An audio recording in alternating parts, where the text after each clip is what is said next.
풀겠죠? 네. 그래서 그러면 자, 안 7장인데요. 단원명은 방정식과 부등식의 활용인데 일단 방정식의 활용부터 볼게요. 자, 이 7장의 방정식의 활용은 여러분들이 중학교 때 1차 방식의 활용, 2차 방식의 활용처럼 문장제 문제를 읽고 식을 세워서 x의 값을 구하는 단원이 아닙니다. 그럼 뭐지? 뭐냐? 실근의 존재 유무.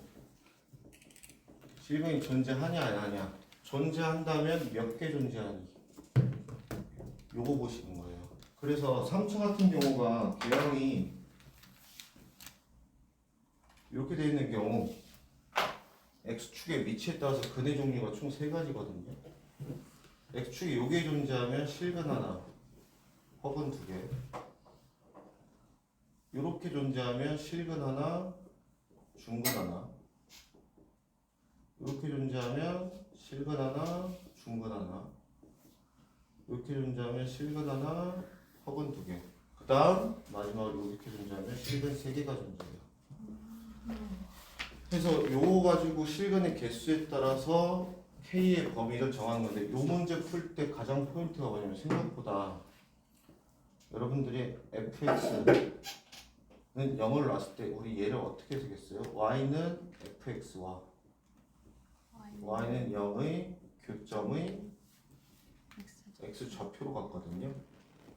그럼 이제부터 우리는 어떻게 할 거냐? 다항함수는 상수함수다 형태로 식을 바꾼 다음에 이 다항함수를 미분을 통해서 이 다항함수의 그래프를 그릴 거예요. 그 다음에 상수함수 같은 경우는 x축과 평행한 형태이기 때문에 그리기가 쉽거든요. 그래서 이 둘의 교점의 개수가 실근의 개수와 같다로 돌려서 풀 겁니다. 그래서 이거를 예제를 통해서 한번 보여줄게요. 네. 예를 들어서 x 세제곱 마이너스 3x 제곱 플러스 a는 0이 서로 다른 세 개의 실을 하는데요. 그때 a 값의 범위를 구하시오. 이렇게 되면 자, 요거를 바로 미분해서 푸셔도 되지만 그거보다는 얘를 이렇게 다항함수는 상수함수 형태로 바꾸신 다음에 얘를 미분하세요. 얘를 미분하시면 3x제곱 마이너스 6x가 되고 도함수가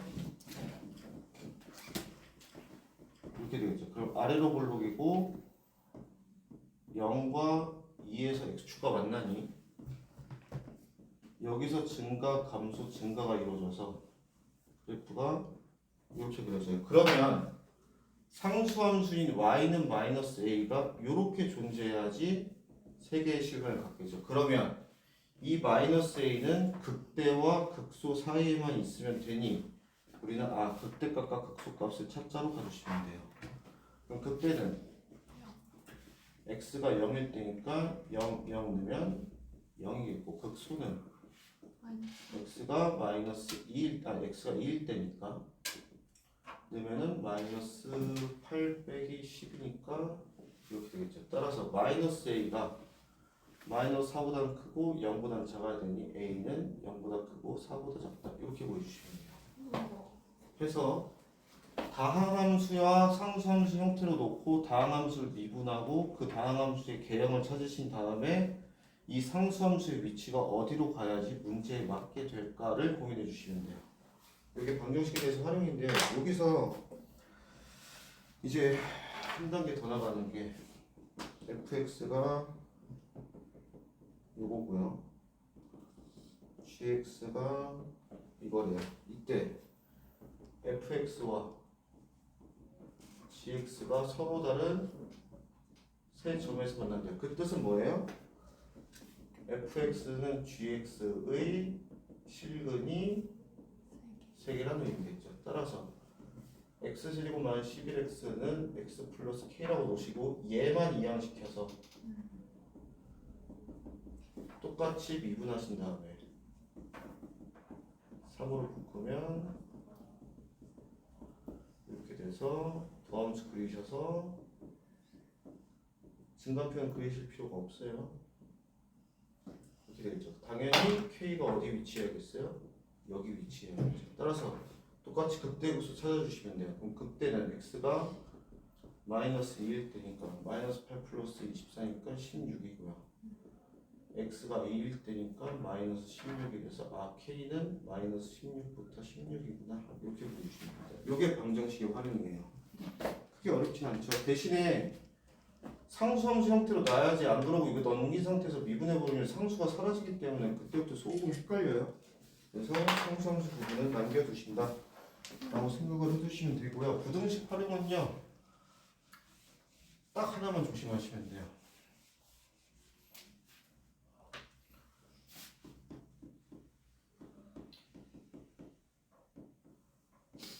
자, 우리가 수하에서 배웠던 절대부등식 기억나나요? 절대 부등식이. 모든 실수 x에서 아뭐 혹시 x에서 뭐 0보다 클 때를 성립할 때 요거였거든요. 뭔지 알 것 같아. 뭔지 알 것 같아. 자, 그러면 fx가 0보다 클 때와 fx가 0보다 작을 때거든요. 그러면 이렇게 해서 가시면 돼요.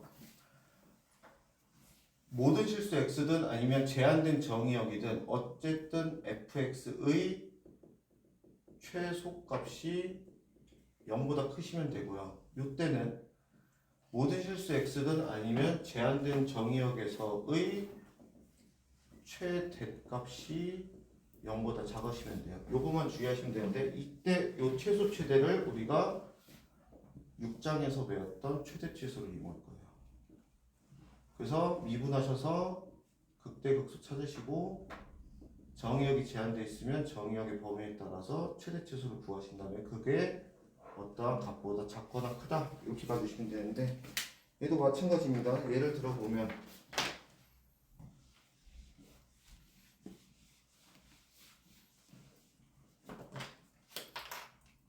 쉬운 이역 먼저 볼게요. x제곱 마이너스 4x 세제곱 플러스 a가 모든 실수 x에 성립한대요. 그때 a의 범위 구하래요. 마찬가지예요. 방정식에서 활용처럼 얘를 이항시킵니다. 그리고 얘에 대한 그래프 개형을 찾기 위해서 얘를 미분해요. 그럼 4x 제곱으로 묶이고 x-3 이렇게 되거든요. 그러면 0에서 스접이고 3에서 뚫고 지나가니까 그래프가 생긴 게 이렇게 될 거예요. 그러면 도함수가 이렇게 생겼으니까 원함수는 감소, 감소, 증가니까 여기서 3중근 생기죠? 이렇게 생겨요. 그렇다면 모든 실수 x에 대해서 최소값이 어디겠어요? 요 극소값이겠죠. 따라서 x에 3 넣은 값이 4 곱하기 27 마이너스 12 미분하고 있었네. 81 마이너스 4 곱하기 27이니 마이너스 27이고 얘가 마이너스 a보다 크거나 같으면 되니 a가 27보다 크거나 같다라고 해서 a 범위를 이렇게 보여주시면 됩니다. 그래서 요 같은 경우는 모든 실수 x에서 4차이기 때문에 전부 다 위로 향하거든요. 그래서 극소에서 최소가 되기 때문에 얘의 최소값을 구해준 다음에 그게 마이너스 a보다 크거나 같다 이렇게 가주시면 돼요. 근데 만약에 모든 실수 x가 아니고 정의역이 제한되어 있는 경우가 있어요. 예를 들어서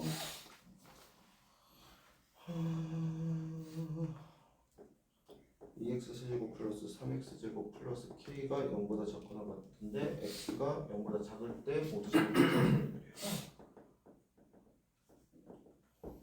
그럴 때 k 값의 범위인데요. 적절하고 기출이고요. 얘 이항시켜서 보면 자, 얘 미분하면요 6x 제곱 6x에 x 플러스 1이니 마이너스 1, 0